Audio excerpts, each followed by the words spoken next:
Get ready to get your questions answered by financial advisors. Learn how to put more money back in your pockets regardless of where you're starting your financial journey with your host, Hannah Mitria.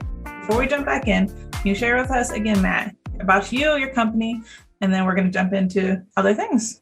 Yeah, sure. So again, it's Matt DiFrancesco. I've been in financial services for the last 16 years, and my focus has been with the small to mid-sized family business, kind of helping them to navigate all the intricacies of that business. And my particular focus now is in the automotive repair, automotive collision space, but I work with a number of different family businesses that are out there. So that's why I think this stuff is so important, because many times, many family businesses have never really thought beyond what's happening on the day-to-day basis. And these are really critical things because, life throws wrenches to you, and you need to be prepared for that to both not only protect yourself, but to protect your family and your business. Awesome. And I know, so we kind of jumped from exit planning to tax minimization a little bit in there, but you touch on one thing that I absolutely love, which was employee succession. So Be Eminent, our two core values are culture and quality. And we put culture first because we know that breeds your quality. Yes. And it's just like you talked about earlier, when there's something wrong in the business, there's probably something wrong at home. Mm-hmm. So it's the same thing for us. We know that the culture and the happiness of all of our employees is so important to the outcome that they're going to produce for us. So I would much rather than being a happy, healthy family environment before they even get the work done. Right. Because I know if they're in that environment, they're going to get the work done without question. Yes. And so you talked about, succession development. We have on here also employee retention. So if it's a good transition, I would love to kind of talk about those two things of how they work into, the business finance life plan that we're going through the assessment. Yeah. And I think you really hit on something that's a kind of a hot button for me, is this idea of culture, creating culture. Mm-hmm. And I think that is, and I just kind of learned this over the years, that is the most important thing for a business owner to be able to do, is to develop a culture that allows people to know that they're cared for, all right, that they're valued, that they'll be listened to, all right, and that they can have some input and buy-in into the business. And I think so that's one of the key things that I try to do. It's interesting because I mentioned about being at my Coach Joe's leadership conference. And that's one of the things that we talked about. I told a story about one of my clients and collision guys are not readers. Okay. They're typically not. And so I was always talking about these books that I was reading, because I'm a personal development junkie. And so finally it was like, I got him to read a book, and he and I can't even remember, it might've been Lencioni's 5 Dysfunctions of a Team, or it was one of those books. I can't remember which one. It might have even been Extreme Ownership from Jocko Willett. And he's like, all of a sudden he read this book and he was like, this is phenomenal. So then he started reading another book, and then he's like, my guys need to read this book. I'm like, well, no crap. I've been telling you that, So, but anyway, so then he got his guys to start no, you need to read this book. And so they started reading it. And so, now what they do now, we'll kind of fast forward a little bit. They all read the same book. Okay. And every week they get together for their book club, and they talk about what they're learning in these books. And so what he's doing, it doesn't even realize it, is he's developing leaders, right? To lead leaders, to lead leaders, to lead leaders. And that's huge from a cultural standpoint. And this is how, again, how it falls into exit planning, is that if you've got a bunch of rock stars that are leaders and know how to read and can, do as what, Jocko Willett calls the downward, pushing down leadership downward. So everybody has accountability for the overall team. That becomes very powerful. And that makes your exit planning strategy much simpler. Okay. And it also gives you options, because, in some cases we might institute what's called an ESOP, an employee stock option purchase. All right. So that eventually what happens is these key employees end up buying the business. Okay. And you could do that in a very tax efficient way. So I think culture, what first thing it does, it lets people know that they're being listened to and that somebody cares about them. It helps. So then that smooths things over from the family standpoint. Cause a lot of these guys, they have employees that they have issues at home. Okay. They're in a pending divorce, has drug problem. Okay. Or, be experiencing maybe health problems, things like that. And this is causing stress, and they're bringing that into work as much as they try not to, they're going to bring it in. And if the owner can, instead of looking and saying, you're not getting your job done, be able to take the guy aside and be able to, say, something's not right. I can tell. Talk to me. All right. They know that they care. People don't care what you know until they know that you care. Yeah. And that's powerful. And I think that's really powerful. And then all of this just spills over into your value drivers, increasing the value to business, and eventually to exit planning. Yeah. And I would say, I think that's why, so on our employee retention, that's a very green light for us. Right. Probably because we have those conversations. One of the things that we do in our company is we do one-on-ones with each employee. And at the end, we ask them, do you still want to work here? And if not, how can I help you go to where you want to be? Or how can I help you stay here? Yeah. And we ask them every week, and they it's so funny because at some point they're just yes, I want to work here. Before I can even ask the question. Right. Yeah. And so I say, with true confidence, I don't think anybody on our team wants to actively leave the company. And that is our goal. But we're super transparent with, if you ever want to leave, please tell me and I will help you. I'll help you find where you need to be. I think that's huge because, again, it's not always going to be the best fit. Yeah. It's not always going to work that way. But, but them knowing that just shows, again, that you care and that you've got their back. And I think that's, that's vital in any business. And like I said, that's one of the things that I preach a lot, is this idea of we need to develop culture within the business. And I've got one of my clients who this is a real issue, because the guy's a control freak, and it's actually throwing off our exit planning strategy, because he's got a son and a daughter that are in the business. The son just likes doing the mechanical stuff, and the daughter, she's kind of getting trained in the operations, but dad will not let go. And it's the last person who was bitching in his ear is the one that, squeaky wheel gets oil. And there's an office manager too, who's been with him for 30 years. Okay. And she's pulling her hair out. And I'm trying to tell the guy, look, we got to change something here, this culture.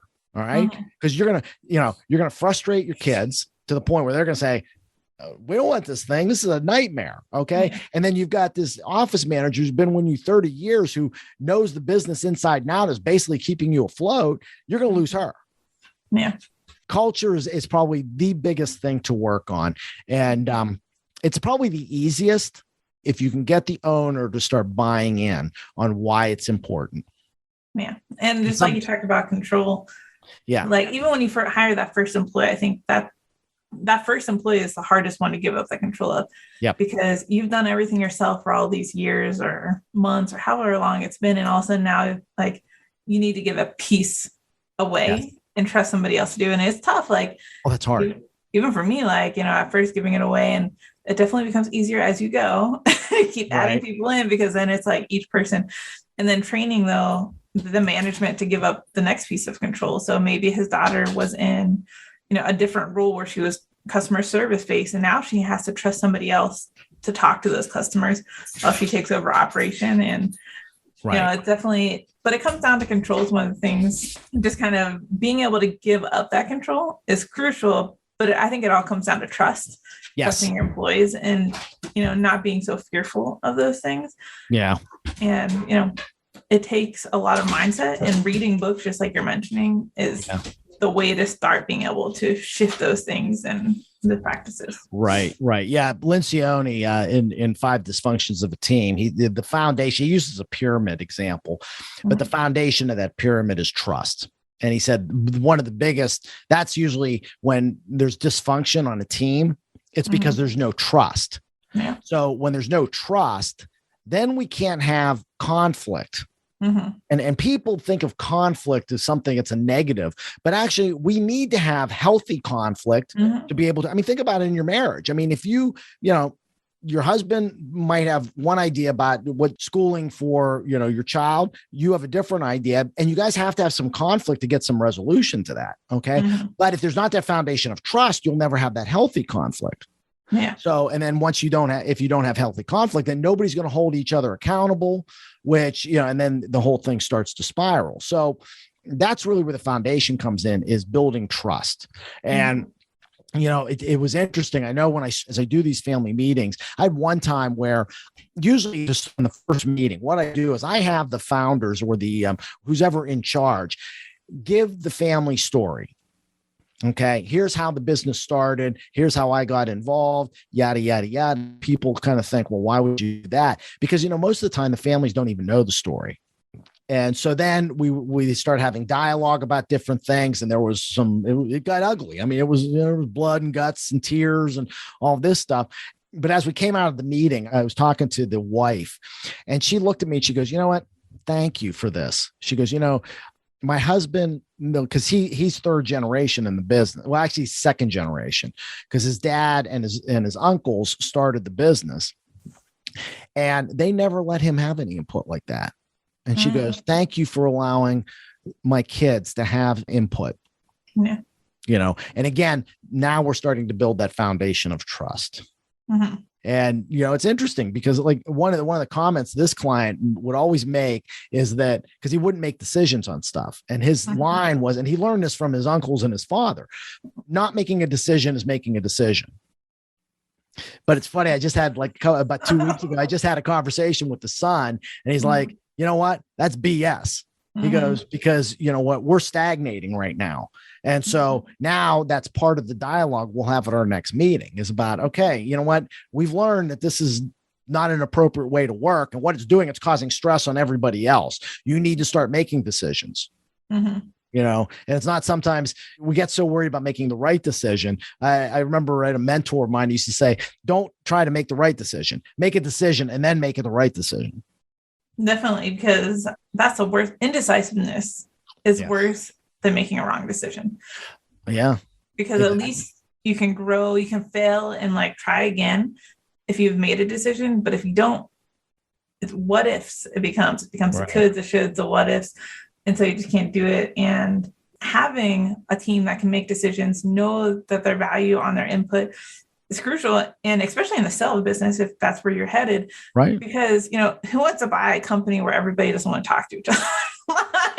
Right. Who regrets getting on a Zoom call and having to be together, and things like that. A big thing is just kind of the emotional intelligence about behind it, the conflict, because I agree as well. Conflict is very good. And one thing I tell people all the time is I am not empathetic. I do not exceed well in that thing. It just, I don't relate well to others, but I recognize it. But I'm very good with emotional intelligence, and I can admit that hey, I don't understand this, but we still need to handle this. So let's move forward. Here's the things. I sent an email out last week. I was in the middle of conference. My team frustrated the heck out of me. They all know they did. Instead of just letting that frustration build up, no, I sent them an email, said, this is not okay. This is what's wrong. This is how it needs to get fixed. And at the PS, I said, hey guys, we're all humans and we're all going to make mistakes. Do not let this hold you back from making another mistake. Because if everything was perfect all the time, we'd be aliens not on Earth, doing all these things that are perfect all the time. And so, but I had to have that conflict so that we can move past it versus just be okay, we're done. Because that's what happens when you don't have that conflict, or the communication is, you just kind of give up on it. But by being able to having those open conversations, that's only going to make your business evaluation better. Oh, exactly. No. You're exactly right. It all goes hand in hand. And so I'm sure some of the listeners are going, what the heck are they talking about? Emotional intelligence and culture and stuff. Reading all these books. This is financial stuff. But no, but see, it all filters together. And that's why, the whole idea of your life is your business, your life. It's they all act with each other. And so, and like I said, I'm one client, I remember it was the client successful, but he called me one day and he says, hey, can I get some of your time? And I said, yeah, sure. He goes, can you give me a morning? Okay. So we go meet this coffee shop, the upstairs, and he an upstairs room. And we go up and the guy just starts spilling his guts at me about his marriage is in shambles and feel he's compatible with his wife, how much stress it's caused.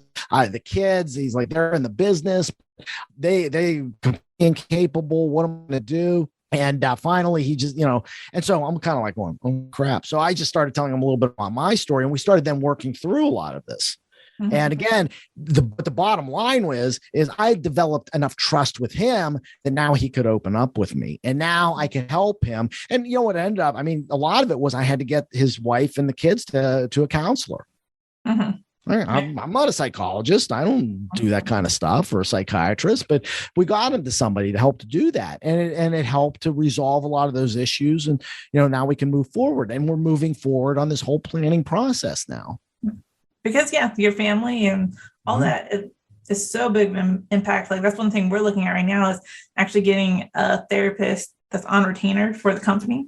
Yeah. And this is I think it's a plan for the next year, but that anybody could come in and say, hey, I need to talk to somebody, and not feel like, because we have, of course, opened our door, but at the same time, when your boss says, hey, you can come talk to me about anything, you're still going to be hesitant. Of course. It is what it is. So as open as we are, and so we want to be able to create that space that they can go and literally just talk to somebody and not have any fear that it will ever come back to us. Right. But to be able to offload some of those family burdens with the help of somebody to work through those things. Because, all those things play such an important role, because, say one of our employees was in the middle of a divorce and all of a sudden you're not seeing the podcast come out. Like, what happened? Where'd it go? Like, what's going on? And it comes down to, they didn't have the support at home, and it's affecting how their work's going. And so now everybody's scrambling to get stuff in place. But if they have that conversation ahead of time, it makes it really easy for them to be able to compartmentalize as best as possible and still do their job at top quality while they're working through those things at home. Because, as humans, we can only fit so much in our head, whether that's figuring out our finances, figuring out our life, or figuring out, how to get the job done. So having all those things, whether it's in the family, whether it's your employee retention, is so crucial to any business on any level. And it's one of the things, like when people ask, like, what can I talk on? I actually say leadership. I never say marketing. Right. Because that's more important. Like, leading and culture is so much more important than anything else, I think. It's going to make it all better. Yeah, there's no doubt about that. And leadership is where it all comes down to. And too many times, either we want to be the leaders, we want to have the Superman shirt on, but that's not effective leadership. True leadership is teaching leaders to teach leaders to teach leaders to teach leaders, and that we keep doing that. And, like in your case, I think one of the things is, and this is where the personality assessments, I think, really become helpful, is you want to make sure you have the right people in the right seats.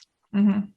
A lot of times in a business, they're having a struggle and they can't figure out. And it's like, well, we got this employee, and she's maybe she's in the finance department, but she's making mistakes and calculations, and the books aren't always balanced properly. And so after we identify, but they really like her. Here's the thing. So they really like the person. She's a wonderful person, but she's just not capable of doing the job. Do I fire her? Well, we do a personality assessment and we find out she's a high I. She's a people person. So why is she doing finance? She's not a detail person. So let's move her to customer service. All of a sudden, the client moves them to customer service. Everything starts going smoothly. And then we find somebody who's detail oriented, move them into finance, and boom, guess what? Everything's works very smoothly. And that's part of being a leader, I think. It's not saying that somebody is incapable, but maybe they're in the wrong spot, which is on me. Which is on me. That's Jocko Willett in Extreme Ownership. That's exactly what they talk about. Is extreme ownership is about, we take the extreme ownership. If something's not going right, it all comes down to the leader first. Okay. And if your leaders are not doing their job, that still falls on you. Okay. All right, I'm definitely going to read that book. I have it on there as well as the 5. Yeah, that's a great one. That's a really great one. That's one of the best leadership books I've ever read. Awesome. Well, that's exciting to hear. And we'll post any books that you recommend or that I mentioned throughout this for everybody that's listening to be able to go back and read them.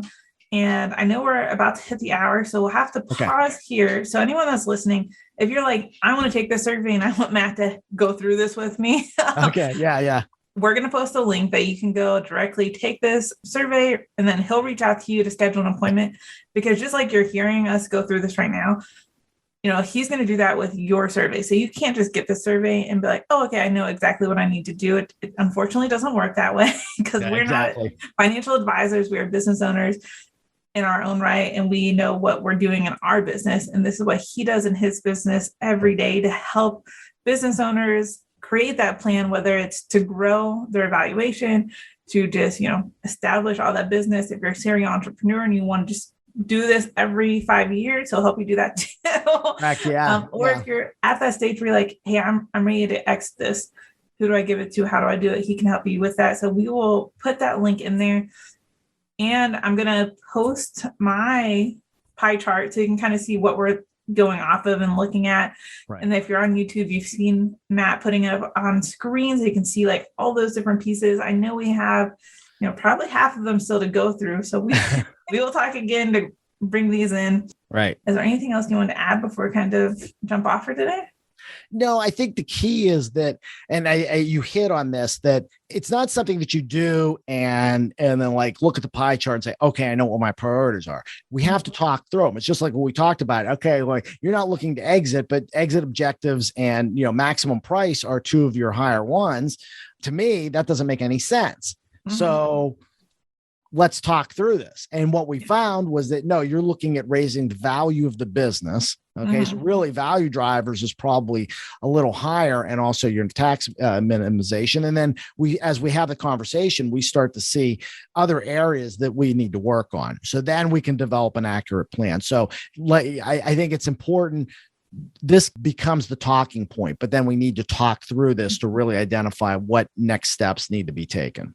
Exactly. Because like we're going to take this evaluation, or somebody's going to take this evaluation. And just like I did, I'm looking at how do I minimize my taxes? Right. So I hear the language and we read it a different way. And we're all going to do that. It's not just us that's going to do it. And it's because, we are not financial advisors. We are not in that space of accounting or tax and all those different things. And so when we read stuff, we're going to all read it in a different way. And, somebody's is going to come back and be perfect how it's supposed to be, but very unlikely everything's going to be skewed just a little bit. And that's where Matt comes in to take you through these. And there's actually 16, I numbered them because I was like, let me put them in order. So there's 16 things that he's going to take you through depending on where you're at on this spectrum. Right. So take the survey, reach out to Matt, and he's going to go through this whole plan with you. Right. So, and then we will meet again to go over some of the other ones. Like we hit on the big ones, like we hit all my big reds. Okay. Yes. We got the big reds done. We got a few of the oranges too. So a few oranges. Yeah. We got a few oranges, one of the greens, because I just love employees and leadership and all that side of it. That's right. So some of the ones that we still have to look at is maybe like the income needs. And some of those are for one, asset protection, business consideration. So we can come back to look at some of those ones. Yeah. But yeah, so thank you so much, Matt, for joining me and being on the Virtual U.S. Financial Advisor podcast. And I hope all of our listeners, whether you're in the automotive industry or any kind of family business, are going to use Matt as their financial quarterback. That's it. There you go. Wow. And one last thing is, even if there's no obligation to fill it out and to have that initial call. So don't think that it's like you're going to be committed to anything. It's more just a conversation. So. Awesome. Well, thank you. Each person's financial plan is different. To take your financial assessment with Matt, go to HighLiftFinancial.com and click Let's Talk. Join us next week as we complete the financial assessment with Matt. We will be covering the remaining topics, starting with family succession, succession development, and family consideration. Thank you for joining us this week on the Virtual U.S. Financial Advisor podcast. Subscribe to the show on Apple Podcasts, Spotify, Stitcher, or via RSS so you'll never miss an episode. We'd love a rating on iTunes, or better yet, tell a friend about the show, which will help us grow as well. If you want to learn from any of our financial advisors, head over to our website, virtualusfinancialadvisor.com, to learn more about each financial advisor and connect with them personally. Be sure to tune in next week to get more advice from the expert financial advisors. See you on the next episode.